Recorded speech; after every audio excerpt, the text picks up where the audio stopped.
But the story of Rome did not begin with a king or a crown.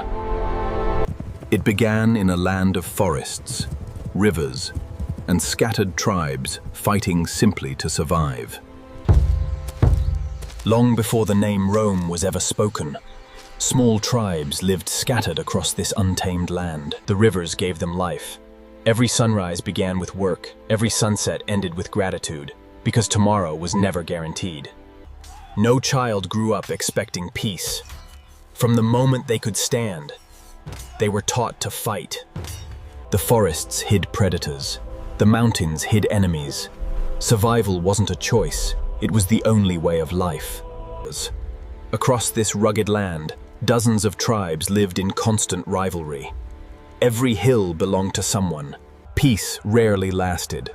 A stolen animal, a dispute of field, or a single insult could ignite a war.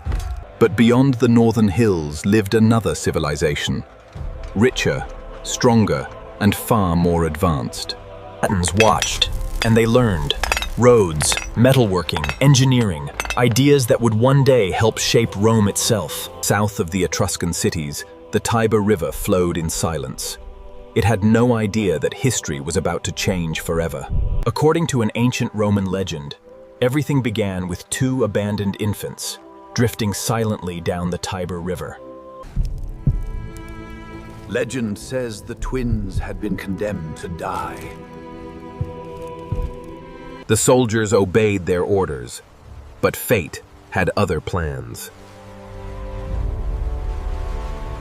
According to Roman legend, the first to find the twins was not a human, but a wild she-wolf. Whether driven by instinct or by fate, the wolf protected the children instead of leaving them behind. Days later, a shepherd named Faustulus is said to have discovered the twins.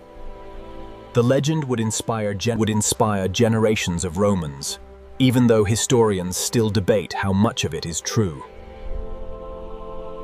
Faustulus and his wife raised the boys as their own, never imagining they were raising the future founders of an empire. As they grew older, the brothers became fearless hunters, admired for their strength and courage. Where injustice appeared, the twins stood against it. Their bravery earned the loyalty of many. Romulus gathered loyal companions, determined to free his brother and reclaim the justice stolen from their family. Their attack was swift, and the tyrant's reign came to an end.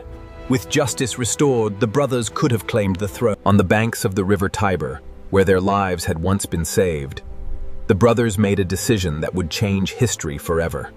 The brothers agreed to build a new city. But one question remained: who would rule it? Instead of fighting immediately, they trusted the will of the gods. Remus saw 6 birds, but Romulus saw 12. Both believed the gods had chosen them. A disagreement became an argument, and the argument became rage. Romulus began marking the sacred boundary of his city. In a single tragic moment, brother turned against brother. So perish anyone who crosses the walls of Rome. On April 21st, 753 BCE, Rome was born. From this small settlement beside the river Tiber,